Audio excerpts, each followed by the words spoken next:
Les filles.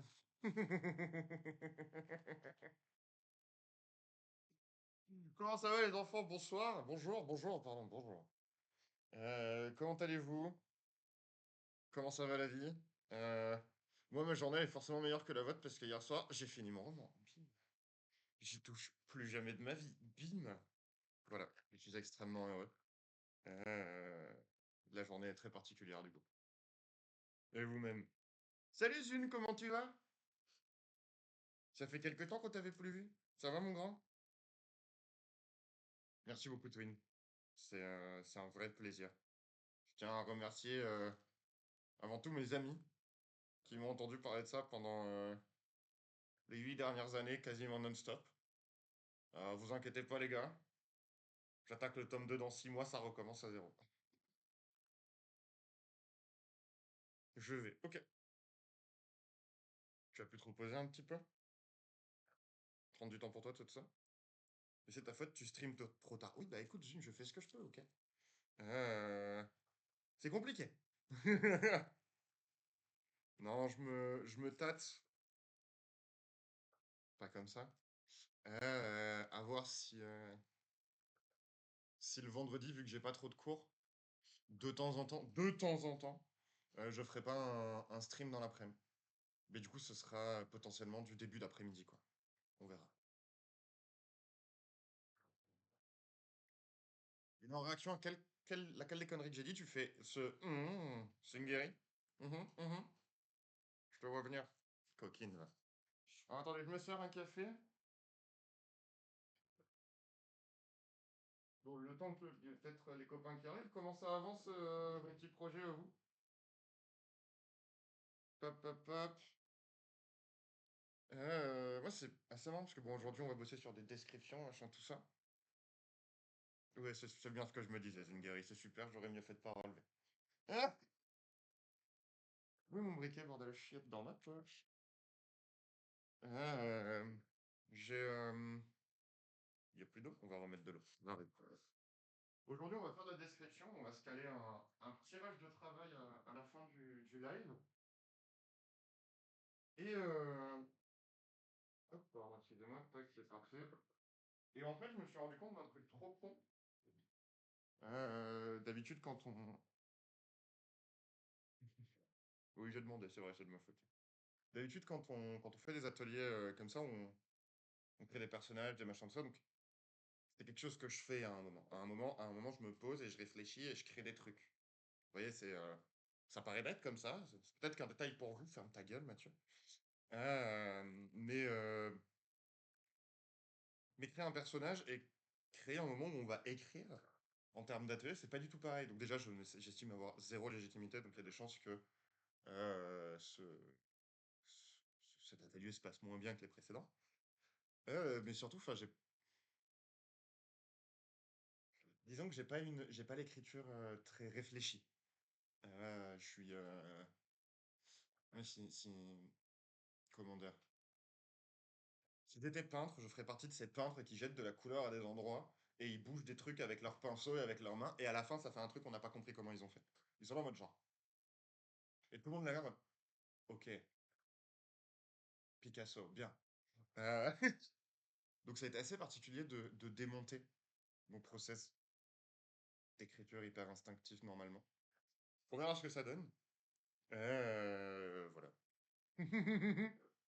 Je sais pas trop quoi vous dire de plus avant de vous proposer de lancer l'atelier Pépouze. Je pense qu'il faudrait, si on est de bonne composition, attendre quelques minutes, le temps que. Mais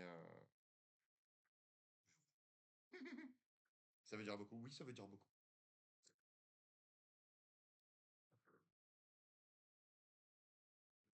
Voilà, voilà. Bon, et du coup, en attendant de voir un peu, comment ça avance de ton côté, Zune? Oh, il est un peu trop noir ce café. Un petit peu trop noir.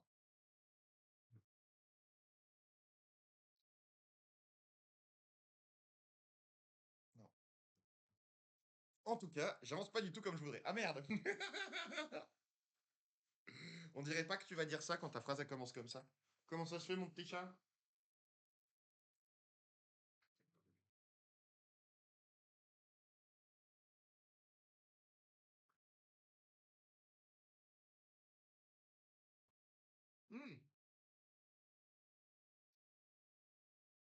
D'ailleurs, deux petits points. Déjà, j'ai oublié d'ouvrir des trucs, je suis un connard.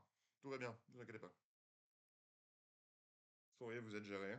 Au pire, si l'avion se crache, les ceintures servent à rien, tout le monde meurt quand même. Donc, soyez rassurés, personne ne souffrira. C'est peut-être pas ce que je devais dire, mais voilà. Tac, on ouvre ça, on ouvre ça. Ça c'est ouvert, ça c'est ouvert, ça on réouvre et on veut mettre le bon écran au début. Voilà. Mais ouais, du coup, qu'est-ce qui se passe, mon petit jeune? Enfin, comment dire? On se souvient que tu as eu un moment très difficile de ta vie récemment. Est-ce que c'est connecté à ça? Ou est-ce que ou est-ce ou pas? Je sais pas trop quoi dire de plus. C'est pas facile comme question. Tac, ça c'est ouvert, ça c'est ouvert, ça c'est ouvert, ça on va le mettre à la bonne taille, c'est mieux. Ouais. Hop. Ah putain, faut que j'envoie un mail à Nicolas après. Mais j'ai fait mes chapitres et tout, comme on dit, il n'y a plus qu'à écrire, donc évidemment, j'arrive pas à aligner deux mots ou difficilement. Ah merde! Eh ben écoute, si ça peut être utile, à la fin de l'atelier d'aujourd'hui, j'ai prévu de faire un rush. Bon, c'est prévu pour être de la description de lieu, mais on va essayer de faire une description de lieu un peu cool. Je sais pas comment on fait. Mais du coup, ce sera peut-être l'occasion d'essayer tous ensemble. Est-ce que ça te tente, mon grand? Et si oui, est-ce qu'on s'envoie tranquillement le début? On a une petite vingtaine de questions avant d'attaquer le rush. Après, comme d'hab, les questions, ça va vite, vite, vite, vite, vite. Enfin, on n'est pas obligé de se presser, hein, tout va bien. Mais ça a tendance à être assez rapide quand même, la phase des questions. C'est pour ça que je suis là. Victoire pour le peuple chauve. Alors, bah du coup, on va, hop, passer sur l'écran qu'il faut. Et commencer par la petite danse de mon Dieu, ça ne marche pas comme.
Et là, vous m'entendez?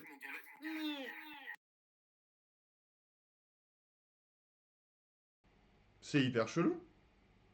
Ah putain, mais quelle salope je suis! Vous m'entendez là, c'est bon? Oui. Putain. Ok, j'ai compris. Il y a encore l'écho là? C'est bon? Ok, super. Oui, non, en fait, c'est parce que j'ai pas remis les bonnes pistes son sur l'atelier. Donc voilà, tout simplement. Donc, comme je disais, on va reprendre depuis le début. Donc, Alkaline, jeu de rôle, Jotun, celui qui m'a demandé pour l'atelier. C'est vachement bien, ça se passe solo, mais c'est pas version Subnautica, donc ça fait pas si peur que ça. Euh, je m'étais dit, c'est même meilleur qu'au début. Ah bah génial! Ça se passe toujours comme ça. On s'améliore avec le temps.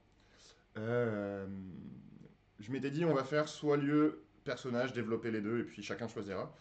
Sauf que c'est pas du tout le même type de question qu'on va se poser. Parce que quand on va décrire un personnage, si on qu'on soit du côté d'une focale d'un autre personnage ou pas, il y a toute une dimension psychologique qu'on va essayer d'intégrer peu ou prou à l'intérieur, sans trop en faire tout ça. Donc on va mettre le personnage de côté. La description de perso, je pense qu'on la gardera pour le jour où on fera notre protagoniste. Parce que les protagonistes, c'est cool, moi j'adore ça. Euh, et on va se concentrer sur le lieu. L'objectif d'aujourd'hui, ça va être de, comme d'habitude, d'avoir trop d'informations à la fin, mais aussi de voir comment on va hiérarchiser tout ça et qu'est-ce qu'on va présenter pour pas tomber dans ce truc classique où vous savez, on dit un truc de fantasy, j'écris de la fantasy, c'est pour ça que je dis ça. Le mec nous parle d'une église. Les personnages arrivent devant une église et c'est pas si important que ça parce qu'ils y vont même pas dans la putain d'église. Et là, on se tape un paragraphe de 2 pages et demie sur l'histoire de cette église. On n'en entendra plus jamais parler de cette église. Les éléments qui ont été dits sur cette église ne seront plus jamais évoqués et ne seront jamais connectés à l'histoire. Non. Enfin, non. Les lecteurs tendent à dire qu'ils aiment de moins en moins ça. Donc, on va essayer de faire ça. C'était compliqué. Du coup, bah, tout simplement, on se concentre sur un lieu. Il faut que ce soit un lieu qui apparaisse dans le récit, bien évidemment. Il y aura plein de questions qui arriveront plus loin. La première question, pour quel type de lieu? Bon, c'est les classiques, hein, vous savez comment on débute. Comment on débute? C'est un donjon, une grotte, une tour, un palais, une forteresse volante, un truc, voilà.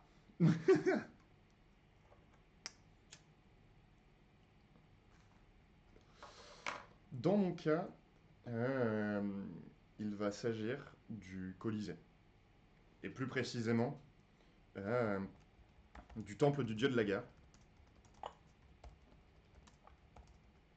qui se trouve sous le Colisée.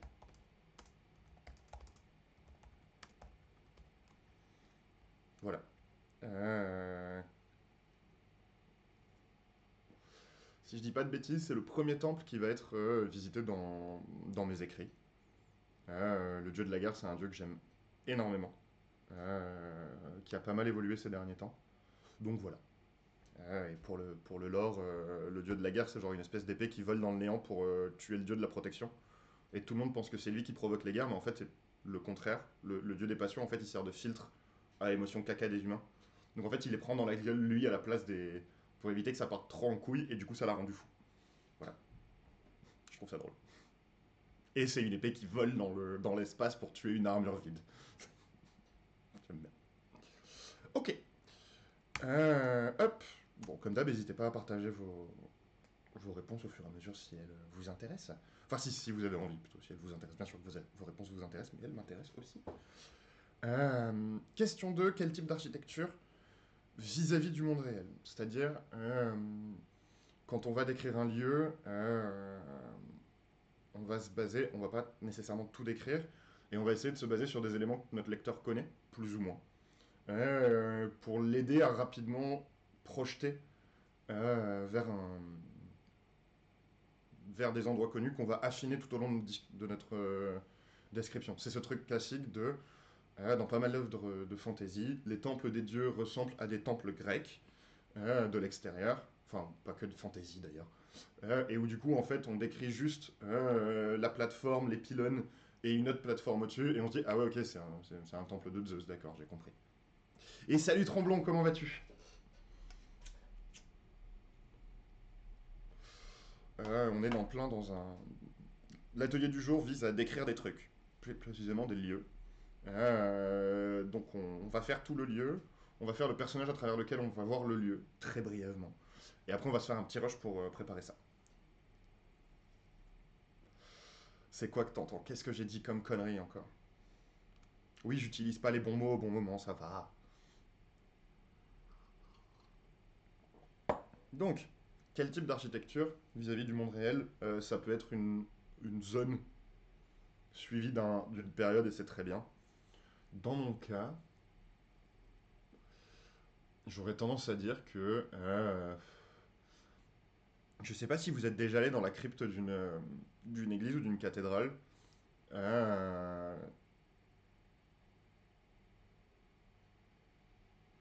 il y a un truc, j'arrive pour ta question, Tremblant.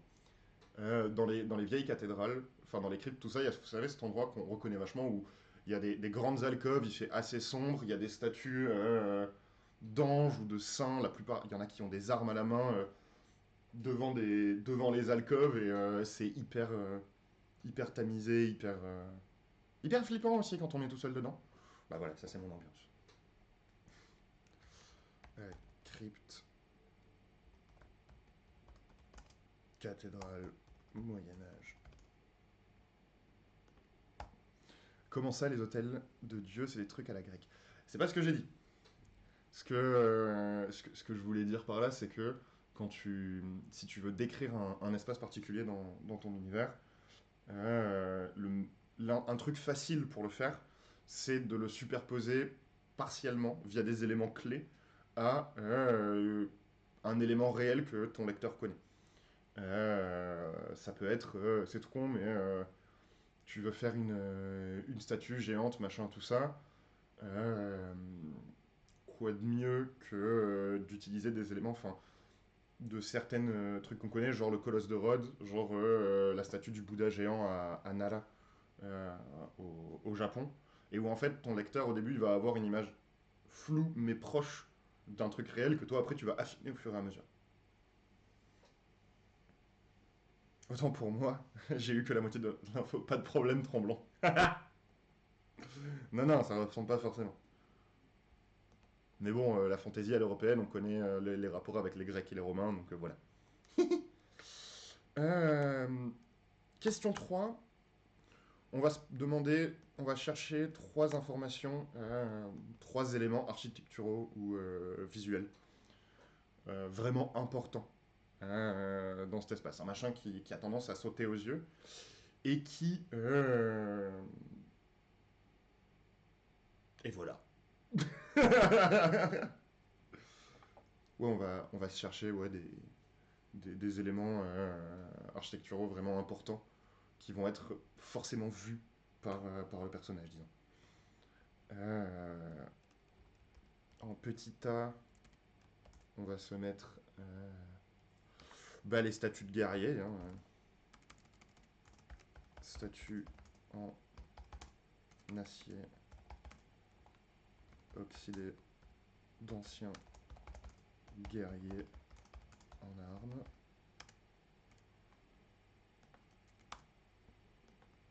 Elles sont devant des tombes.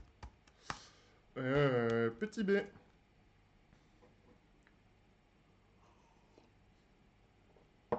Au milieu, il y a un puits de lumière. Puits, ça s'écrit pas comme ça, Mathieu. Ouf, c'est dégueulasse ça. Il y a un puits de lumière qui tombe sur une épée plantée dans un roc version Excalibur. Parce que c'est fun Excalibur. Et que si le dieu c'est une épée géante, forcément qu'il y a une épée plantée dans un truc quelque part. Euh... hmm, Il faut un autre truc.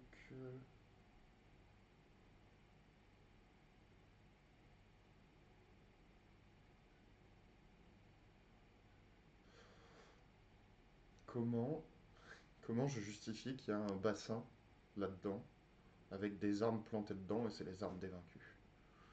On va prendre ça quand même.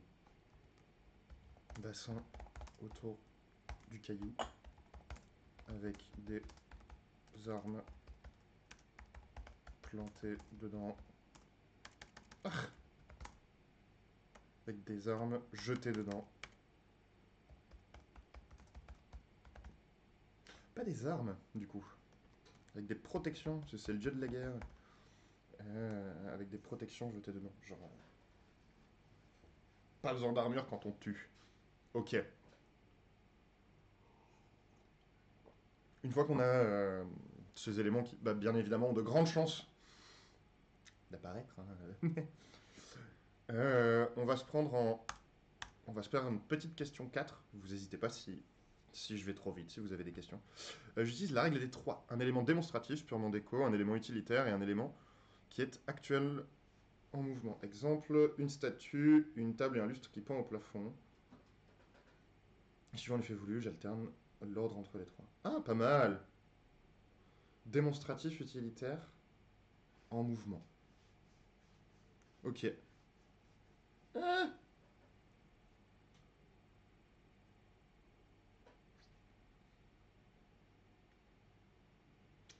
bah, je dirais le puits de lumière, ça doit être l'utilitaire, puisque c'est le machin qui fait qu'il y a de la lumière partout. Démonstratif, les statues. Et le en mouvement, pas vraiment en mouvement, mais les gens qui balancent des protections dans les... qui balancent une pièce d'armure dans la fontaine, j'imagine. Mais c'est pas mal, je garde dans un coin de ma tête. Euh, très, très bonne idée. Quatrième question, et avant ça, sinon je vais oublier. Trombon, t'avais eu un open mic avec des MJ. Ça s'est passé comment? Enfin, tu m'avais raconté ça il y a 2 ou 3 semaines, je crois. Donc voilà. Puis de lumière en mouvement, je dirais, c'est l'élément qui peut être amené à changer brutalement. Ok, d'accord. Et ça a du sens, il n'y a plus de lumière. Donc trois informations qui vont convoquer d'autres sens. Parce que une description de lieu, c'est pas forcément que du visuel. Si votre lieu c'est un bazar, c'est un marché ou quoi que ce soit, bah, il va y avoir beaucoup d'odeurs, il va y avoir beaucoup de cris, beaucoup de machins. A contrario, il peut y avoir des endroits où il n'y a pas du tout de paroles. Et c'est des choses qui peuvent être remarquées et intéressantes de mettre en avant. Euh... Trois informations convoquant. D'autres. Je suis tombé sur un fou. Mais comment ça? Au niveau du bruit, petit A, on va se mettre son de points, bruit de forge qui viennent d'en dessous. Petit B,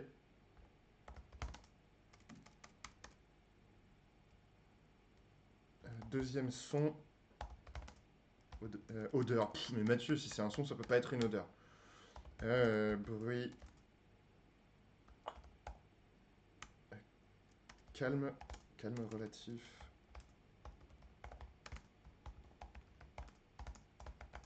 Du bruit déguisage. Déguisage. Non, c'est pas un... Non, calme relatif. Euh... Psaume guerrier. Guerrier enfant. Odeur. Sang plus feu.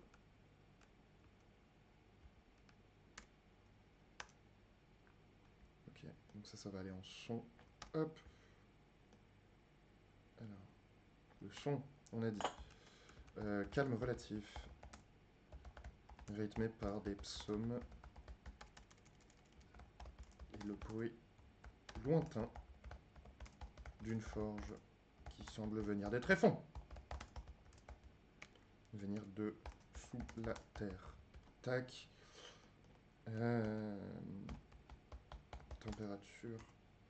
Chaud. Odeur sang plus fer.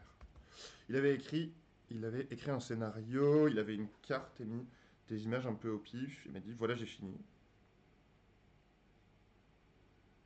J'ai compris pourquoi des gens ont des a priori sur la commune JDR maintenant. J'ai pas compris.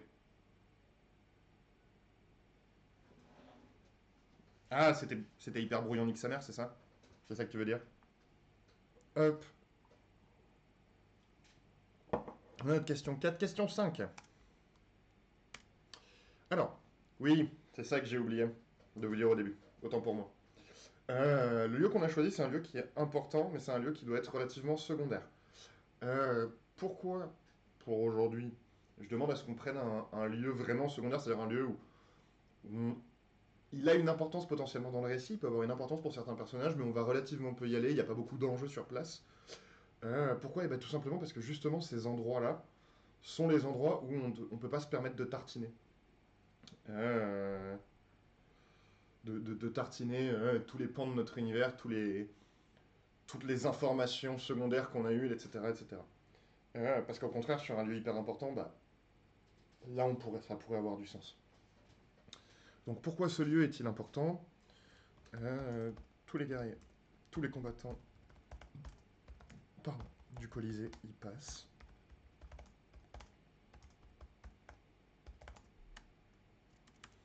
Ils passent avant d'aller combattre. Lieu de culte du dieu des patients.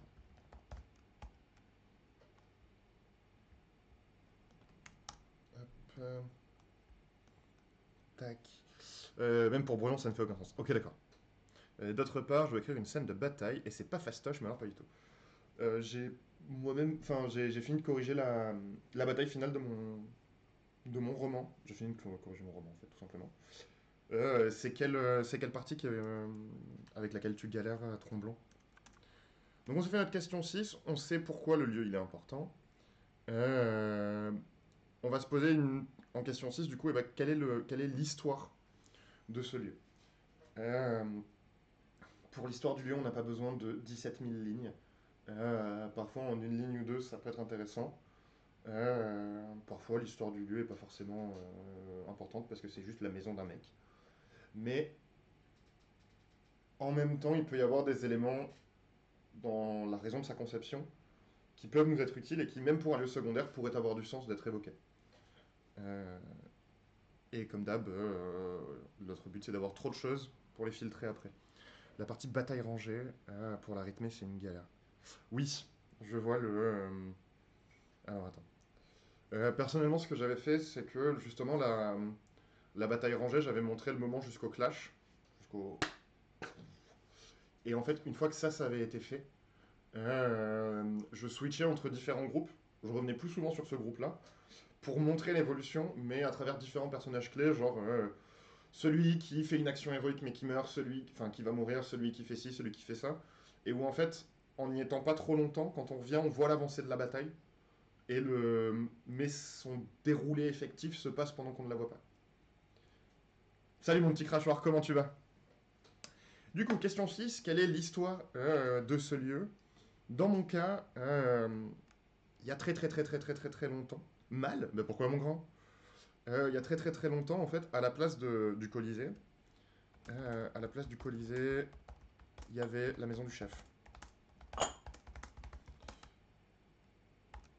Ils ont agrandi la ville.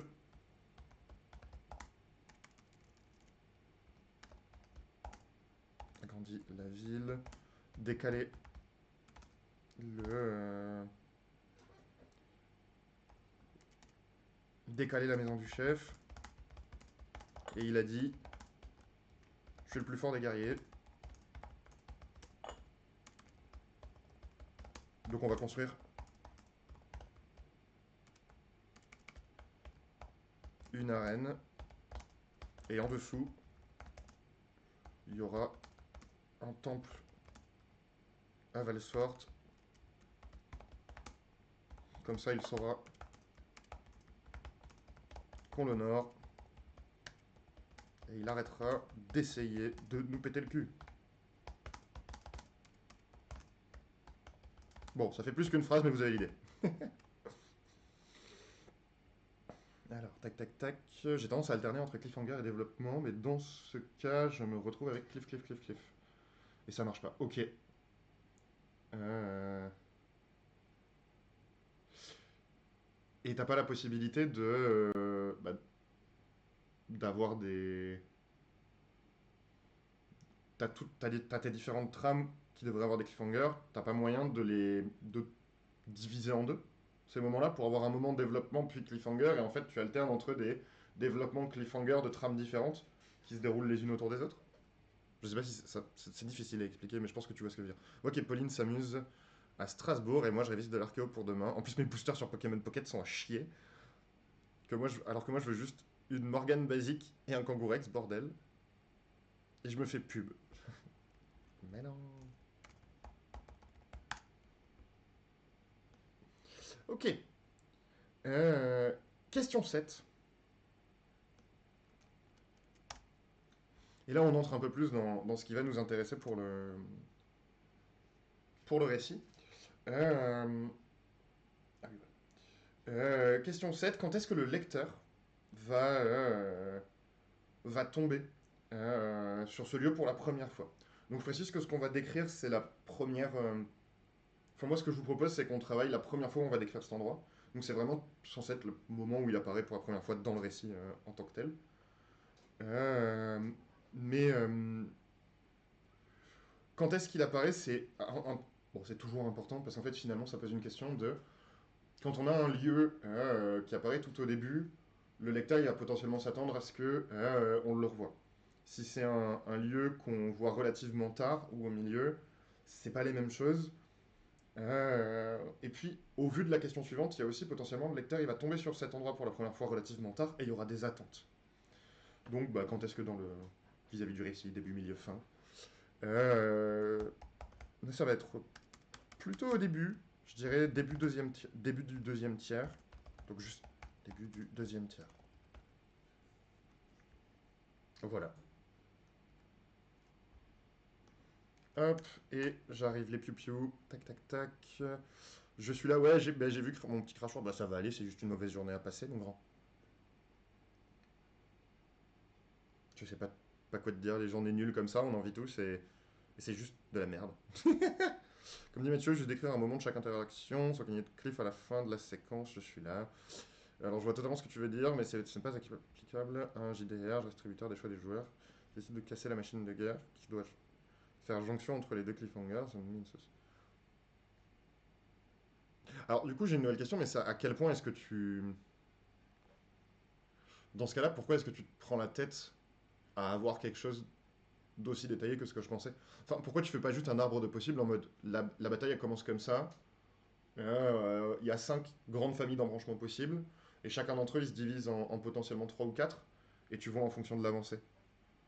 Voilà. Parce que effectivement, ça. Du coup, j'ai du mal à comprendre comment tu conçois tes JDR. C'est pas ce cliffhanger-là que je veux dire. C'est rien. Dans ce cas-là, le cliffhanger est une séquence à l'issue incertaine. D'accord, ok. On peut dire une situation, on peut dire une situation tendue d'un cliff et une situation calme pour un développement. D'accord, ok. J'avais pas les termes techniques. D'accord, j'ai compris. Bah après, du coup, si c'est une bataille, mon gars, c'est normal que tout soit des situations tendues. Que sur la merde tout le temps. Enfin, si c'est un moment où tes joueurs, genre, ils ont travaillé pour arriver jusque-là, et puis ça part complètement en couille, et puis voilà. Enfin, les quelques fois où j'ai eu des grosses batailles comme ça avec mes joueurs, la partie entière, c'était une situation tendue, quoi. Et ça leur allait bien. Derrière, je leur faisais une partie, bon, maintenant on va faire du shopping, ils étaient contents, j'étais content, j'avais pas besoin de réfléchir, ils avaient pas besoin de réfléchir. Je leur ponctionnais tout l'argent que je leur avais donné dans la mission d'avant, et c'est fini. Je crois. Euh, alors, je vais répondre à ta question et je repasse à l'atelier. Les arbres sont le pire ennemi du MJ, tu peux pas tout prévoir, c'est impossible. Alors, c'est absolument impossible, par contre, tu peux quand même créer un ensemble de.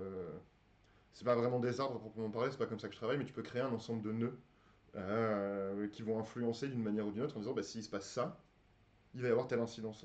S'il se passe ça, et c'est pas des choses qui sont les unes après les autres, c'est des éléments distincts. Bah, par exemple, s'il tue tel chef de l'armée ennemie, il y a une partie de son clan qui va se barrer.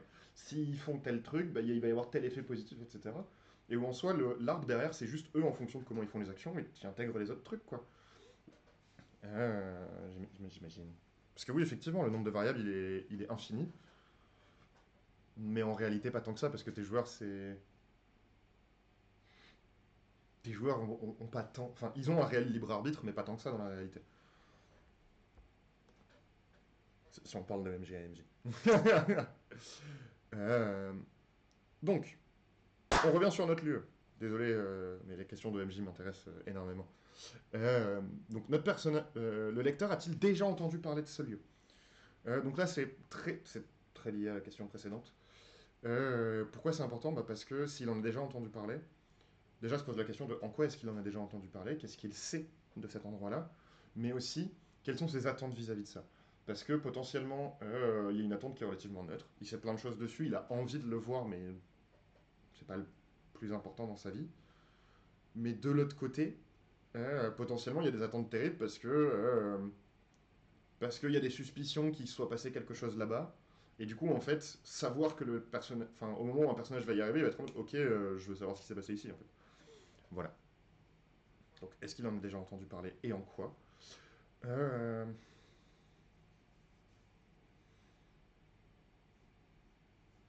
J'aurais tendance à dire que dans mon cas, il en a déjà entendu vaguement parler.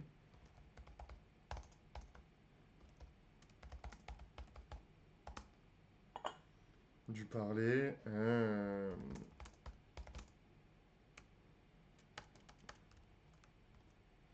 Non, merci.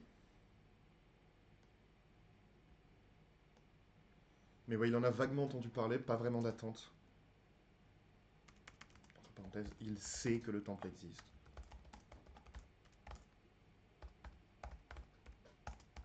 Pas vraiment d'attente. Ok.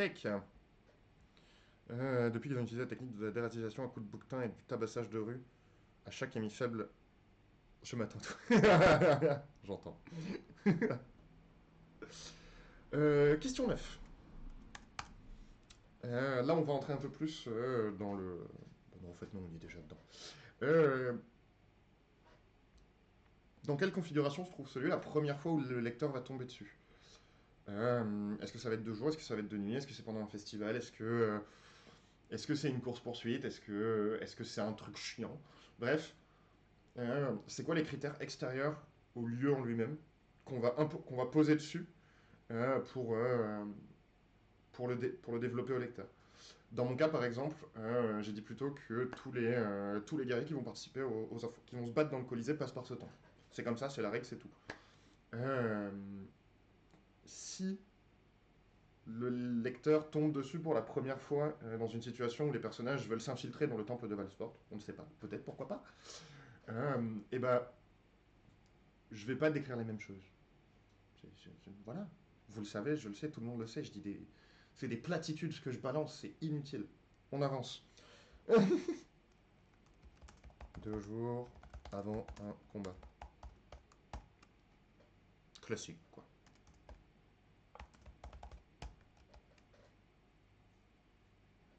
Ok. Avant un combat, tac. On va passer à la question 10 du coup. Eh bien, est-ce que tout simplement cette configuration change une ou plusieurs informations trouvées plus haut? Votre lieu c'est un marché, il y a énormément de... Vous avez décrit toutes les odeurs, les machins, les épices, etc. Il s'avère que le personnage passe en fin d'après-midi. Il y a des chances qu'il n'y ait plus trop d'odeurs d'épices, c'est plutôt des odeurs de vieux poissons en train de pourrir, quoi. C'est un détail qui peut être intéressant de noter. Non. Dans mon cas, non. La personnage elle va y aller dans les configurations, dans le truc le plus normal qui soit. Donc... Ok. Up, up, up. Question 11 du coup.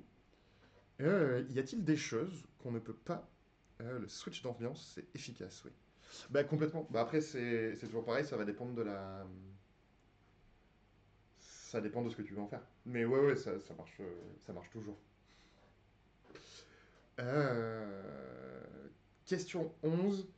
Eh bien, y a-t-il des choses qu'on ne va pas se pouvoir décrire? Et pourquoi? On a mis des éléments fluo. En odeur, en température, en... Est-ce qu'il y a des choses dans cette liste ou en plus qu'on ne va pas décrire lors de la première visite de ce lieu? Il peut s'agir de caméras, des endroits particuliers, du fait que les statues elles bougent les yeux. Il peut s'agir de plein de choses. Mais il y a peut-être des choses qu'on ne veut pas décrire, mais qui sont réelles dans ce lieu-là, et qui vont, plus tard, être mises en avant. S'il y en a, qu'est-ce que c'est? Et dans mon cas, j'ai la dalle, mais ça n'a rien à voir. Est-ce que j'ai un truc à grignoter rapidement? Excusez-moi, je m'interromps. Bah non. Bah si. Bah si, j'ai des liégeois. C'est super. Excusez-moi. J'ai pas mangé à midi parce que je suis con. Dans mon cas, est-ce qu'il y a des choses que je ne veux pas décrire? Euh, je pense pas. Je pense parce que je pense que c'est l'un des rares endroits où c'est finalement pas tant la merde que ça. À la vote les enfants. Dans le roman. Hmm. Putain, c'est bon.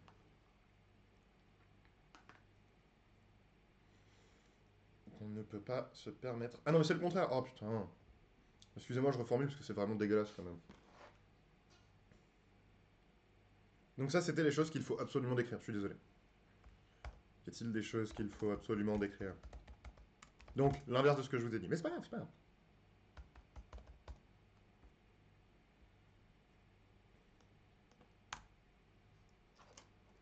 Me semble-t-il que j'ai évoqué un élément susceptible de changer.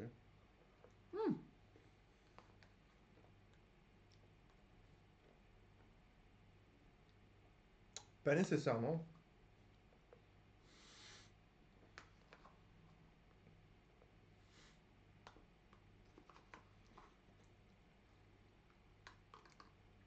Si tu le fais dans l'autre sens, ça peut être hyper intéressant de ne pas décrire quelque chose, du point de vue d'un personnage, parce qu'il fait pas attention.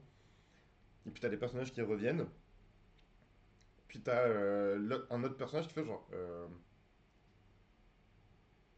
tu remarques rien? Ouais, tu fais genre, bah non, je remarque rien. Puis il fait genre, non, mais tu vois bien que le lustre il est pas à sa place. Et l'autre il va faire, bah non, mais j'ai pas fait attention à ton putain de lustre, je m'en bats les couilles de ton lustre. Et où à ce moment-là, en fait, ton lecteur, parce que, bon, je rappelle, on est plus côté lecture, enfin écriture pour celui-là que JDR, parce que bah, on va le décrire à la fin, mais ça marche aussi.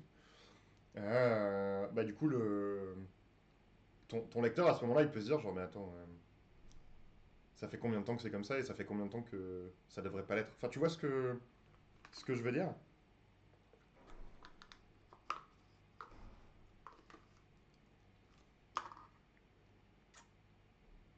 Bah quand tu repasses.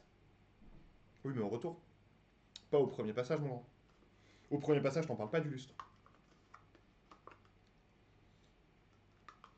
C'est au deuxième passage, quand tes personnages reviennent, que là tu fais genre, le lustre il est pas normal. Mais du coup, c'est au. Ou alors j'ai pas compris ce que tu disais. Ça me ressemble aussi. Oh, ça va mieux. Le sucre, ça fait du bien. Donc voilà, des choses qu'il faut absolument décrire. Après, on passe à autre chose. D'accord, donc on s'est compris. Enfin, on s'est pas compris, mais on disait la même chose. Très bien. Y a-t-il des choses qu'il faut absolument décrire? Pourquoi? Donc oui, il y a des choses qu'il faut absolument décrire. Statut plus bruit des forges plus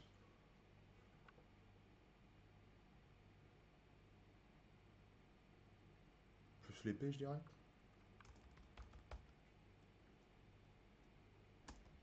Plus l'épée dans le caillou. Pourquoi? Tac, Saina connaît les Colisées, mais découvre un temple de Valfort pour la première fois. Bref. 12. Et bah du coup, là, y a-t-il des choses qu'on ne doit pas? Qu'on ne doit pas décrire. Putain, je sais pas pourquoi j'ai fait des phrases aussi compliquées. Qu'il ne faut surtout pas décrire. Pourquoi? Et bah non. Donc ça, c'était notre question 12, donc bon, voilà. On va passer à la question 13. Et là, du coup, on va passer du côté du personnage qui perçoit. Euh, perçoit, perçoit, bah ouais, perçoit. Euh, Bah, qui est le personnage focal? Bon, pourquoi on s'intéresse à ça? Bah, parce que on décrit un lieu généralement. Enfin, sauf si vous êtes sur le cas d'un narrateur omniscient qui se fixe pas sur les personnages, ce qui existe et ce qui fonctionne, hein, rappelons-le. Mais si vous n'êtes pas dans cette situation-là, le personnage à travers lequel on va percevoir l'action est hyper important, finalement. Donc voilà. Euh, c'est Saina. Euh, je vais pas trop en dire parce que c'est du spoil du tome 1. Mais voilà. Et Saina est venue pour retrouver quelqu'un. Ah oui, non, mais ça par contre, oui. Plus. Alors c'est après. Oh là là, je me suis un peu perdu dans cette méthode, je suis désolé les enfants, c'est hyper brouillon. J'affinerai plus pour la prochaine. Donc question 13. C'était qui est le personnage focal, description rapide. Je vais pas trop décrire parce que ce serait tout lire du tome 1, donc ça n'a aucun intérêt. Euh, Question 14. Voilà, là on entre dans des choses un peu plus. Pourquoi ce personnage est-il présent dans cet endroit-là? Euh, En fonction de la raison pour laquelle on va quelque part, elle met en place un certain état d'esprit vis-à-vis de cet endroit-là. Si on y va pour travailler, on fait pas attention aux mêmes choses que si on y va pour visiter ou que si on y va parce que c'est une question de vie ou de mort. Non, non, il n'y a aucun problème, Trombe. Zéro souci. C'est à moi d'être plus fort. Euh, du coup, bah pourquoi est-ce qu'il est là? Et voilà. Dans mon cas, elle est là parce que elle veut une audience avec le conseil de l'orage et les étrangers. Et les étrangers non nobles, on va le mettre en majuscule pour que je m'en rappelle, sont obligés de passer par là. De passer par là. Hors convocation. Tac. Et vu que c'est un truc plutôt important, la raison pour laquelle elle veut voir le conseil de l'orage, elle n'a pas trop le choix. Question 15. Quelle est sa voix? Alors, cette question, quand je l'ai écrite, je me suis dit, Mathieu, ça veut rien dire. Euh, comment dire? Et ça marche aussi pour les jeux de rôle, si vous avez un personnage, un PNJ, qui va décrire un endroit à vos personnages joueurs. Euh, la voix, c'est vraiment la manière que ce personnage va avoir, bah, comme c'est écrit, de penser, de parler, mais aussi de percevoir. C'est, pour moi, la voix d'un personnage, c'est un truc qui peut se résumer avec des mots-clés qui vont vraiment définir la manière qu'elle a de s'exprimer. Est-ce que c'est une personne qui est succincte? Est-ce que c'est une personne qui parle beaucoup? Est-ce que c'est une personne qui est relativement agressive? Est-ce que c'est une personne qui... Bref. Mais c'est pas tant le caractère que la manière de parler, parce qu'il y a des gens qui parlent de manière hyper agressive, et ils sont adorables. Il y a des gens qui sont hyper vulgos, niquent leur race, et en fait ça va. Mais voilà, comment est-ce que on va transmettre quel modélisateur on va appliquer sur notre description pour la fondre dans ce que pense... comment dire? Pour la fondre suffisamment dans ce que... ah putain, j'ai perdu ma phrase, je suis désolé. Tout va bien, je suis un peu fatigué. Voilà. Quel modélisateur on va foutre sur notre description pour l'intégrer au système de notre personnage? Tout ça pour ça. Mm -mm. Pour les MJ, je ne conseillerais jamais assez la cinématique audio. Vous pouvez ajouter une ambiance sonore, du bruit de fond. Oui, complètement. Complètement, complètement. C'est. J'ai assez souvent la flemme, mais oui. Dans mon cas, à ce moment-là, et ah oui, sur la voix du personnage, il y a aussi. Il y a sa voix en tant que personnage en tant que tel, mais c'est surtout dans quel état il est au moment où il est à cet endroit-là, parce que quelqu'un d'hyper calme mais qui est hyper vénère, à l'instant de la description, ce qui nous intéresse, c'est que la personne soit vénère. Euh, agacé de devoir passer par là.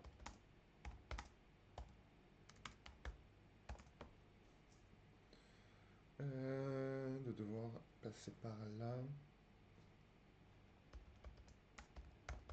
C'est sûr d'elle.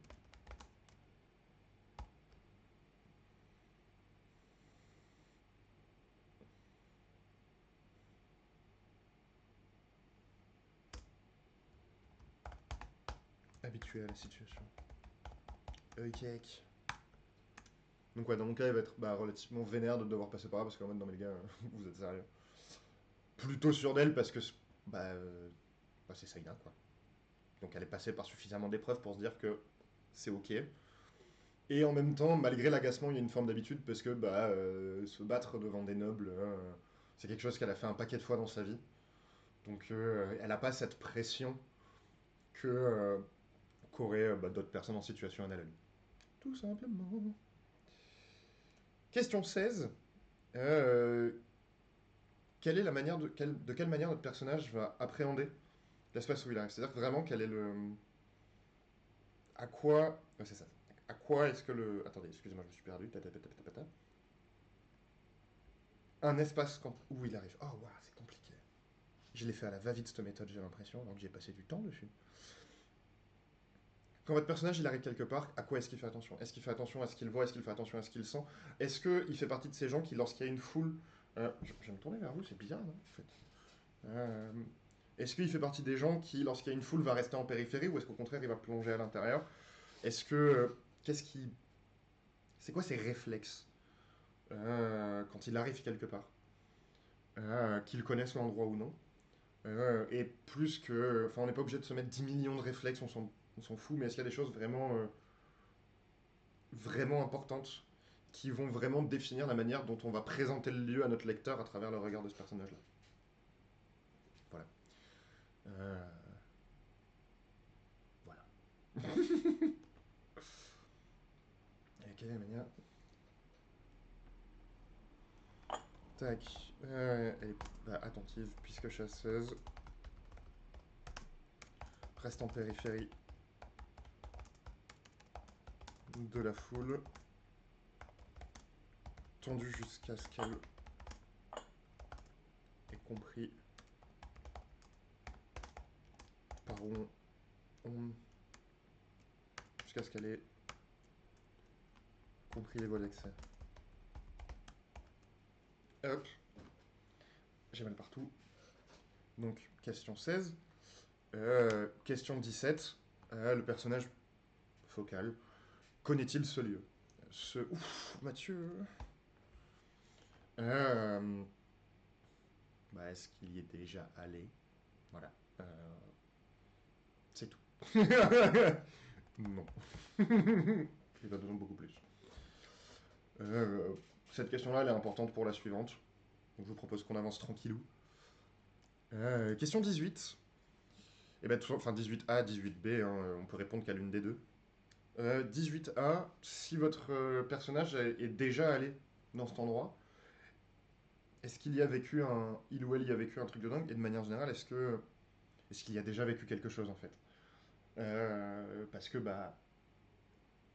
parce que c'est important et qu'il pourrait très probablement y penser. Enfin, vous savez, c'est ce truc de j'arrive quelque part, je dis une connerie. On présente une librairie, les personnages arrivent dans la librairie. Le personnage arrive dans la librairie plutôt que de présenter les bouquins, les machins, tout ça, on met quelques éléments de description. Il y a des livres, et puis il y a un comptoir, et puis il y a une vendeuse. Mais on s'attarde sur le fait que le lecteur, enfin le personnage, il est venu ici plusieurs fois. Et qu'en fait, il se sent hyper bien ici parce qu'il a acheté, genre, enfin à chaque fois, ils ont été de super conseils en termes de bouquins. Donc en fait, il fait même plus attention à ce qui se passe dans la librairie ou aux nouveautés, il va juste directement voir les gens pour en savoir plus sur ce qui se passe. Pour leur demander des conseils, pardon, en termes de lecture, en mode bah voilà, j'ai fini ce bouquin-là, qu'est-ce que vous me proposez? Et où du coup, en fait, à travers ça, on a un ensemble d'éléments autour de cette librairie, via le vécu du personnage, qui est beaucoup plus intéressant que si on dit que les libraires étaient tellement doués qu'ils pouvaient machin blablabla. Parce que du coup, c'est de l'humain, c'est de l'organique. Et je crois que les lecteurs, ils aiment bien. Moi, j'aime bien, en tout cas. Et si, du coup, c'est la première fois que votre personnage il y entre, bah, quelle est sa première impression? Qu'est-ce que ça lui fait vraiment au moment où il entre d'être confronté à ça? Dans mon cas, elle ne le connaît pas. Euh, et j'aurais tendance à dire que elle est plutôt impressionnée. Les temples, ça fait toujours quelque chose. Plus, ça lui rappelle le couloir sous la reine de Catarphan. Parce qu'en fait, elle s'est déjà battue dans des colisées. Elle est passée par un endroit qui avait un côté un peu pareil, pas lieu de culte, mais lieu sacré. Et ça va la basculer de ce côté-là. Ok. 18A, 18B. Du coup, n'hésitez pas si... si. Question 19. Je crois que je tiens un truc trop cool. Quoi donc, mon petit tremblant? Question 19. Comment le personnage va-t-il réagir au lion en lui-même? Euh, je peux l'envoyer dans le chat. Bien sûr, tremblant. Pas de problème. Euh, comment est-ce que... Alors, cette question peut faire un petit peu doublon avec la première. Enfin, avec la précédente, pardon. Mais parallèlement à ça, il y a la première impression. Et une fois que cette impression elle s'est diluée dans les premières secondes minutes, parfois on va avoir une deuxième émotion, un deuxième truc qui va se mettre en place. Euh, cette question elle demande juste est-ce qu'il y a une deuxième étape dans les impressions, réactions au lieu? Ou est-ce qu'on va rester dans cette première impression et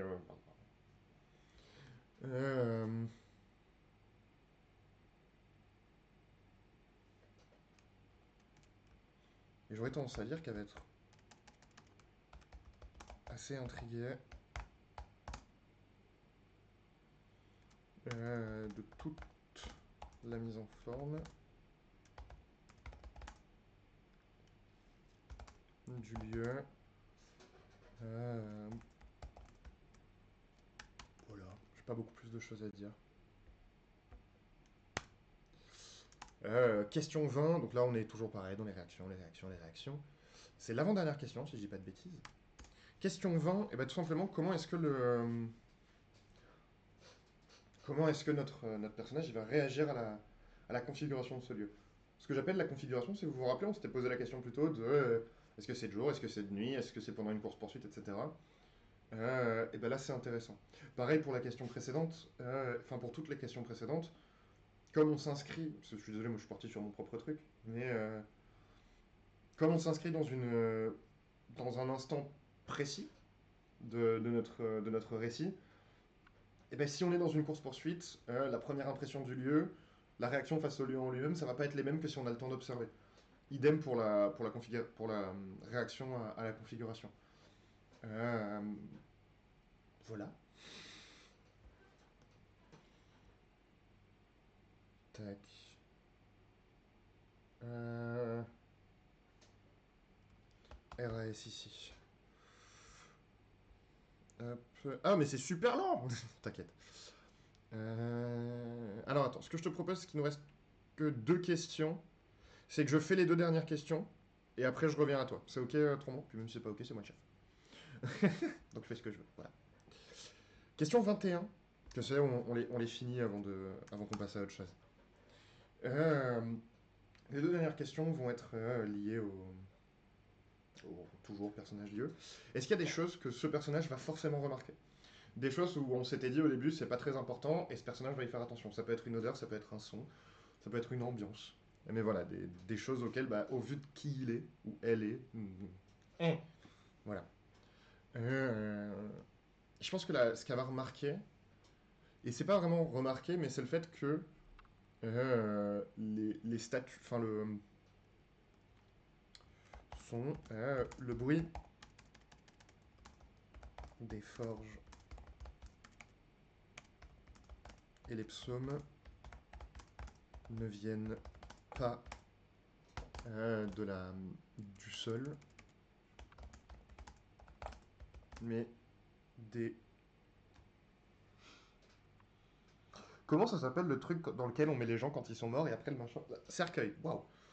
Mais des cercueils. Ouh, c'était pas facile. Donc voilà. Fin de phrase. Et en question 22, du coup, qui est la dernière question avant de passer au... Ah, caca ça. Avant de passer à ce que vous avez envoyé Tromblon, puis au rush, pour tenter de décrire tout ça. Y a-t-il des choses qu'il ne verra forcément pas? Et ont-elles déjà été évoquées au lecteur? Euh, Comme je disais tout à l'heure, notre lecteur, potentiellement, il a déjà entendu parler de ce lieu, d'une manière ou d'une autre, plus ou moins précisément. Potentiellement, le lecteur, par le jeu d'autres personnages qui ont parlé, qui ont fait un rapport, ou on s'en bat les couilles, il sait des choses sur cet endroit que le personnage ne va pas voir. Ça peut être en rapport avec ce qu'on disait tout à l'heure avec Tromblon, la question du lustre, machin, tout ça. Euh, il peut être très intéressant quand c'est utile et quand ça a du sens, mais je dis une connerie, mais genre votre lecteur il est au courant que il y a des gens derrière les tableaux qui regardent, qui surveillent les gens qui font du sesque dans le bordel, et que ces gens en fait ils notent non pas leur performance, mais qui vient à quelle heure pour blablabla, blablabla, mes couilles Mickey, etc. etc. Ok? Si votre lecteur c'est tout ça, mais que c'est le concept de l'ironie dramatique en fait, mais que il y a un personnage qui va là-dedans et qui ne le sait pas et qui fait des actions qui du coup vont non pas contrevenir à la situation, mais le mettre dans la panade par rapport à ça. Votre lecteur, vous le mettez dans une situation où il sait qu'il va se passer quelque chose, il sait pourquoi il va se passer quelque chose, mais il ne sait pas ce qui va se passer. Euh, c'est drôle. Quand on est un petit peu sadique, que ce soit en tant que lecteur ou en tant qu'auteur, c'est très très drôle comme moment. Sauf quand c'est notre personnage préféré et qu'on sait qu'il va mourir. Mais c'est une autre question.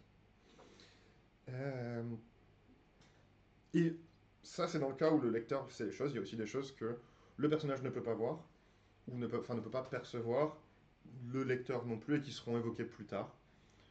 C'est encore autre chose.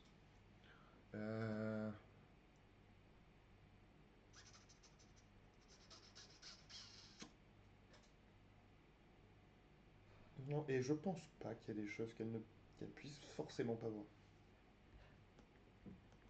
Non. Enfin, c'est pas tant qu'elle va tout voir, c'est plus un truc de. Il n'y a pas de truc caché qu'elle ne peut pas voir.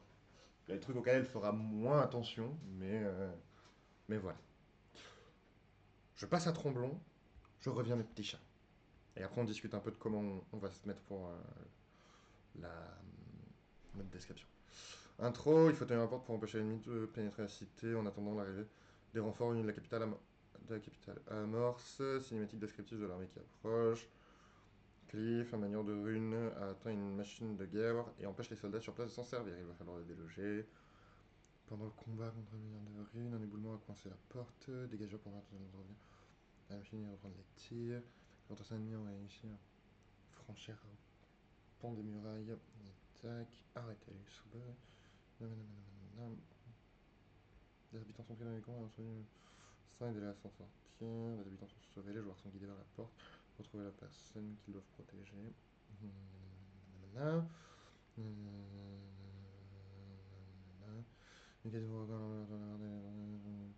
Être dans la cité, ok. Je vais tout tenir un bon suivant joueur.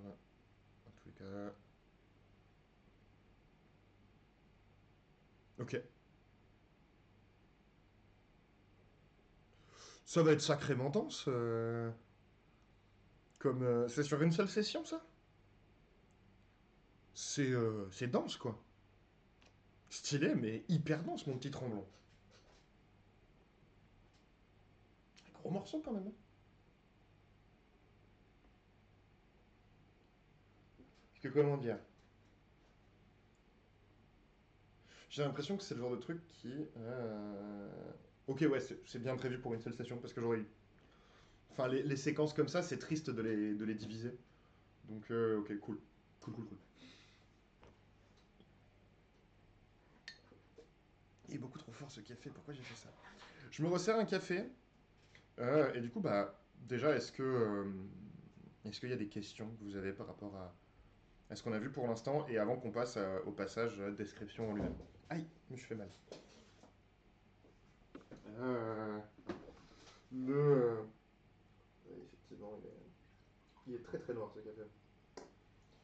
Euh, le temps que. Ce qu'on va faire pour la suite, c'est qu'on va se lancer un petit rush. Non, pas de questions, c'est intéressant. Cool. Merci Twin. Pour la suite, ce qu'on va faire, c'est qu'on va se lancer un petit rush. Et on va essayer de décrire cet endroit. Euh, pap, pap, pap, pap, pap, pap. Euh, dans les choses auxquelles j'ai personnellement l'impression qu'il faut faire attention. Et là, pour le coup, c'est vraiment hyper personnel comme conception des descriptions. Euh, quand on décrit un lieu, voilà. Quand on décrit un lieu, il y a un ensemble d'éléments qui vont se superposer et il y a des choses qui sont concrètes, des choses qui sont abstraites et des choses qui sont symboliques. Euh, L'abstrait, c'est l'ambiance, le machin, tout ça. La symbolique, c'est par exemple, on va mettre des épées partout pour faire comprendre qu'on n'est pas à l'aise. On va mettre des machins pour faire comprendre que si, que ça. Ce qu'il est intéressant de faire, selon moi, c'est de réussir à entremêler tout ça dans un flux relativement long, sans oublier de mettre les perceptions des personnages. Je sais absolument pas comment expliquer comment faire ça. J'arrête pas de me poser la question, mais je vois pas trop comment faire, si ce n'est que ce qui marche pas trop mal, c'est enfin c'est hyper scolaire ce que je vais dire, mais vous savez quand on est en français, en première, et qu'on va se préparer pour le bac, on nous explique quand on prépare la méthode du commentaire littéraire. Oui, c'est vraiment ce que je suis en train de dire. On nous explique, c'est on argumente, on relève le procédé, et on interprète. On argumente, on relève le procédé et on interprète, etc. Ça peut être pas mal d'avoir un truc de éléments physiques ou abstraits, donc éléments perceptibles par le personnage, disons, euh, ce que ça génère chez lui. Enfin, on va fusionner ça avec la manière qu'il a de l'appréhender, et ensuite on va ajouter s'il y a, enfin, on va ajouter. C'est hyper artificiel de le dire comme ça et ça me dérange beaucoup parce que c'est pas du tout comme ça que j'écris, donc j'ai l'impression de vous mentir en faisant ça. Euh, Enfin, comment dire, je le fais pas consciemment tout ça.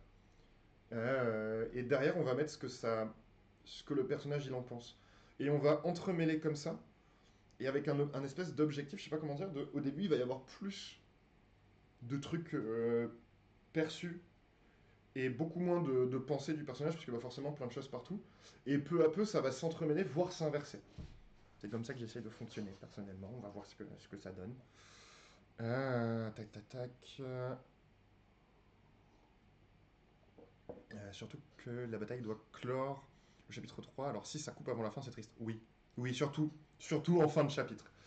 Et pense à poser l'ambiance en premier, toute la description qui en suit sera impactée. Euh, alors, oui, je pense que c'est pas pertinent dans toutes les configurations, mais oui, oui, poser une ambiance, enfin des bases d'ambiance dès le début, c'est hyper important. Ça, je suis d'accord avec toi. Et ben si ça vous va, va falloir que je passe le balai avant que mes potes arrivent. Je vous propose qu'on s'envoie un petit rush. On passe en Passe en discussion. discussion. Comme ça, Comme ça, on on voit, voit, on on essaye. essaye. Ah, attendez, il y a Attendez, il un y a un écho. écho. Hop. Comme ça, on va essayer de se faire On va essayer de faire ça. Je vais préparer la musique pendant ce temps. On va essayer de se faire cette description et on verra. Et on débriefe après. Et vous me ferez des retours sur comment ça s'est passé pour vous. Comme ça, je vois ce que je peux améliorer pour ce type d'atelier, qui est tout à fait nouveau pour moi. Est-ce qu'on s'envoie ce rush, les enfants? Hop, hop, euh, hop. Le temps que je vais me préparer ma petite clope. Tac, tac, tac. Go, ok. Bah, je finis de rouler ma clope qui est trop rapide pour moi de Queen. Et on, et on se fait ça. Putain. Ok.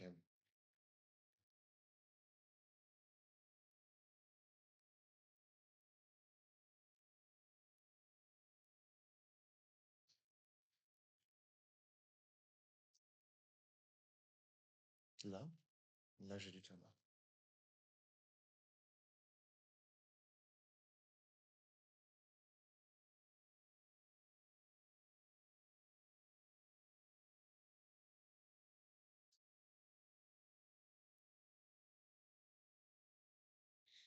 Faudra que vous m'appreniez à écrire beau un jour. Je ne sais qu'écrire utilitaire. Mais est-ce que tu as besoin d'écrire beau? Allez, la clope c'est fait, ça c'est fait, ça c'est fait, ça c'est fait. Oh waouh. Ça a craqué pile comme je voulais, c'était bizarre. C'était parti les piou Ah, dans 30 minutes.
Et du coup, les ateliers comme ça, je peux pas. Je vais faire une vieille liste de choses à mentionner, comme quand je prépare un lieu que mes joueurs vont visiter, mais dont je connais pas l'ordre de visite. Ok, ouais.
J'ai pas beaucoup envie d'en contempler ça comme une merde.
C'est dimanche.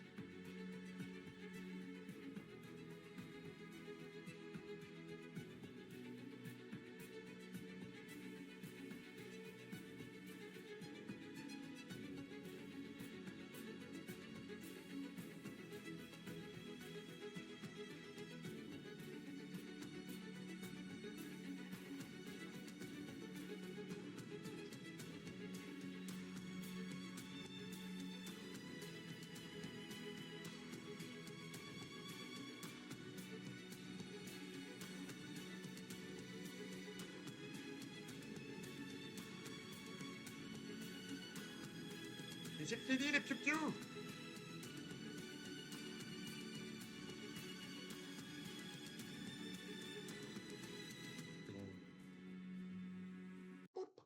Ok. Et ben du coup, comment ça s'est passé? Twin. Comment ça s'est passé ce rush où on essaye de décrire quelque chose? Un lieu. J'ai une base qui est pas dégueu, je pense. Petite demi-page.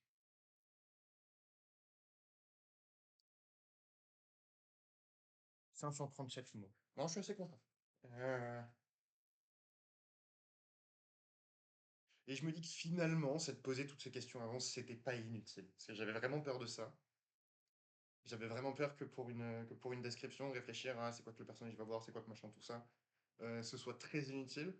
Et il y a des choses qui ont changé, bien évidemment, par rapport aux réponses que je m'étais proposées. Mais finalement, il y en a quand même pas mal qui correspondent et ça m'a permis d'avoir une plutôt bonne vision. Donc, yes, we content. Voilà. Ouais, il est mal. Et vous?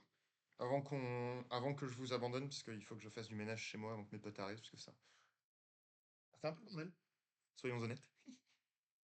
Super outil de travail. Bah écoute, ouais. Ça marche pas trop mal, j'ai l'impression.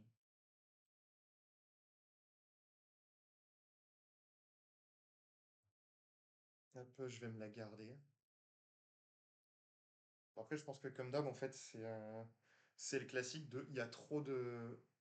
On trouve trop d'informations et il faut pas chercher je pense que c'est le truc à garder en tête pour toutes ces méthodes-là. C'est vraiment on garde. Enfin, il y a beaucoup d'informations qu'on va trouver et on va en utiliser peut-être la moitié et c'est très bien comme ça. Il n'y a pas besoin d'aller plus loin. Parce que finalement, bon, les bruits de forge, je les ai pris, les psaumes, je les ai pas mis. Elle capte pas que c'est une forge en dessous. Par contre, j'ai pu jouer avec les statues et le fait qu'au début, elle pense que c'est des vrais gens. Donc ça, c'était cool. L'épée marche bien. La périphérie de son regard, attache une douzaine de guerriers en armure, probablement le prêtre de bassin. Le n'y fait pas attention, pas encore. Il y a quelque chose dans cette lame, l'envoyant lumière qui l'enveloppe dans le bassin qui s'est emmanché.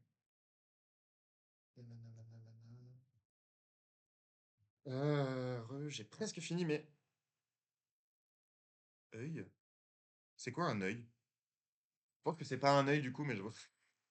Et par conséquent, presque fini l'écriture de mon chapitre 3, ne restera plus qu'à enregistrer et monter les cinématiques, faire les deux battle maps en plan serré, et ce sera Opérationnel, nickel. Les feuilles. Ah putain, seuil, ok. Ah Je dis ça comme si ça n'allait pas prendre un minimum, au minimum 12 heures de temps. Pas de problème. Pas de problème, Tremblant. Ok. Bon. Eh ben, on va enregistrer ça, on va arrêter de le lire en boucle parce que ça ne sert à rien. On ferme le fichier. Eh ben, j'espère que ça vous a plu. Euh, J'espère que les ateliers de ce type où on se fait un petit rush à la fin vous intéressent. Euh, Si vous avez des questions, n'hésitez pas. Je pense que ce qu'il faudra faire à l'avenir, c'est potentiellement faire des rushs un petit peu plus courts. Comme ça, après, on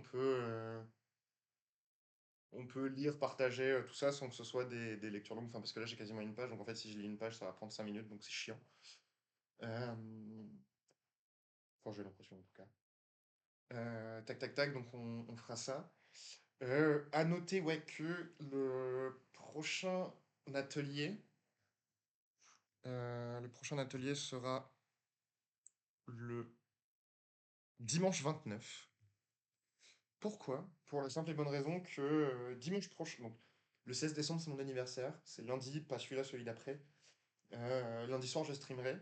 Parce que de toute façon, tous mes potes bossent le mardi, donc on va pas se bourrer la gueule le mardi soir. Du coup, je vais faire un gros brunch d'anniversaire dimanche. Donc l'atelier va sauter pour que je puisse me bourrer la gueule avec mes potes. Euh, et le week-end d'après, je serai pas là, je serai dans ma famille. Semaine de Noël, tout ça, tout ça. Donc on se retrouve côté atelier le 28, 29, un truc comme ça, 29. J'ai perdu ma phrase. Et sinon, on se retrouve demain soir pour des petits rushs à l'ancienne, quoi. Parce que ça, par contre, on maintient, bah là, lundi, mercredi, des semaines qui arrivent, on aura les rushs comme d'hab. D'ailleurs, est-ce qu'on a des acteurs par ici, des gens qui voudraient s'essayer au doublage?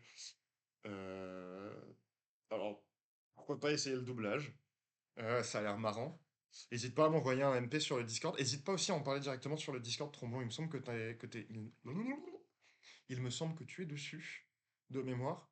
Euh, N'hésite pas à le mettre directement dessus, tu auras plus de réponses que tout de suite. Je vous fais des bisous à tous. Merci d'être restés. Merci d'avoir participé, c'était cool. Moi, je me suis bien amusé. À demain. C'est vrai que j'y suis, même si je viens jamais au cowork. C'est pas un problème, ça, mon petit tremblant. Soyez sage. T'inquiète, mon petit chat. Je trouve plus les boutons. Putain, tremblant, ta race.